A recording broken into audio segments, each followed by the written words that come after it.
The following story is intended for mature audiences only. Viewer discretion is advised.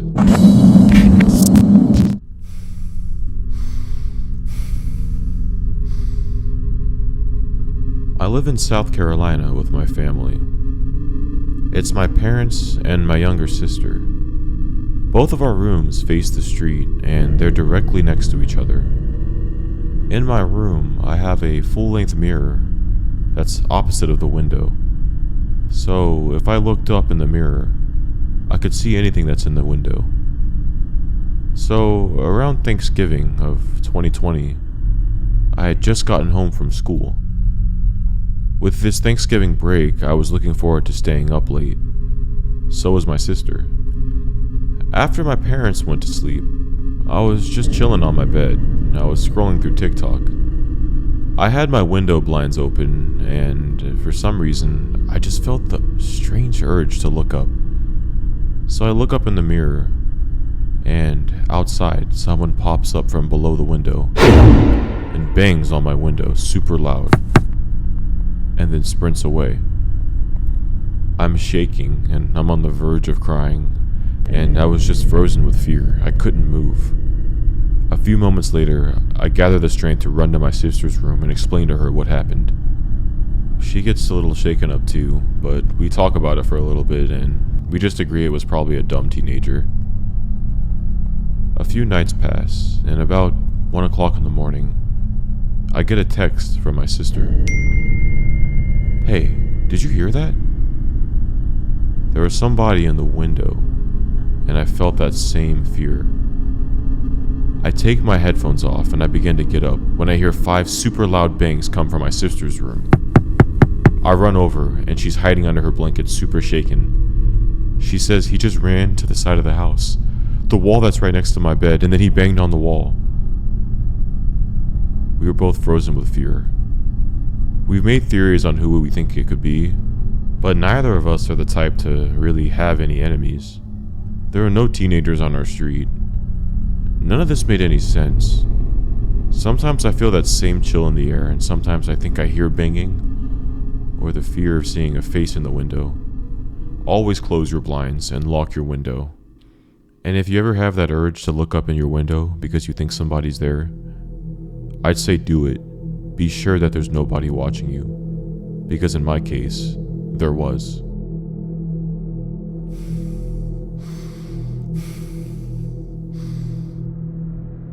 This all started about a month ago. A man started banging on my front door at about 6 o'clock at night. He was yelling for someone named Mike to come out of the house. Mike! Mike, come out here. I know you're in there. I told him, "You have the wrong address and you need to leave. There's never been a Mike that's lived in this house." And that set him off even more. The man called me a liar, and he said he was going to hurt me and my family. When he had said this, I knew I had to escalate it and call the police. I was nervous because of that, and I've also never called 911 before. I call the police, and the operator can hear him over the phone. After some more yelling, the man eventually leaves before the police show up. I called my father, who was across town, for him to come home, and he showed up. He spoke to the police officer to help file the report. The police leave, and then a couple hours pass. My father and I were talking until we were abruptly interrupted by knocking at the front door. I looked through the peephole and I saw it was the same guy, and he started screaming. My dad opened the door and he was screaming at my dad. I called the police instantly. My dad yelled to him that we called the police and they'll be here soon, so you better get out of here.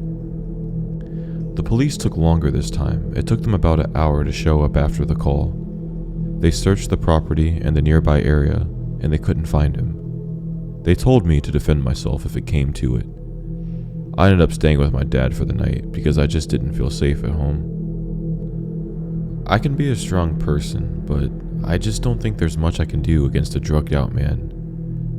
What made this situation even scarier to me is that I was going through my driveway camera footage, and it shows the man walking up to my house hours before.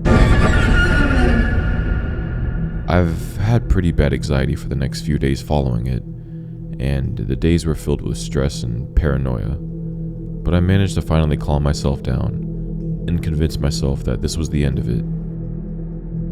The following weekend, my father had went on a trip, so he was out of town, and I was at the house for a couple of days. I had just put on a scary movie, and then I heard that banging and screaming at the front door again. I open up the app on my phone to see that the same man is pacing back and forth on the front porch. He's thrown over the trash can that was in the driveway, and again, he's screaming for Mike. Mike! Mike, come out here. I know you're in there.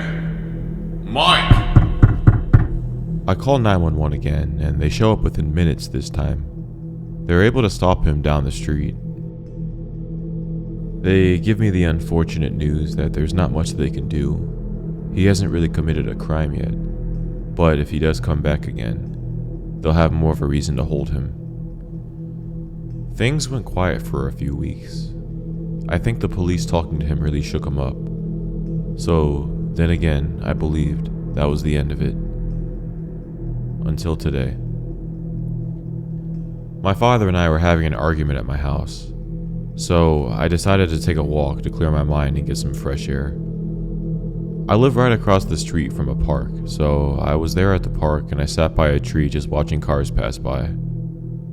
I was enjoying the weather, and I noticed something that kind of caught my attention. I noticed a truck drive down the left side of the park and turn to the street that my back was facing. The person in the truck waved as he passed by, so I did as well, thinking it was just a friendly gesture.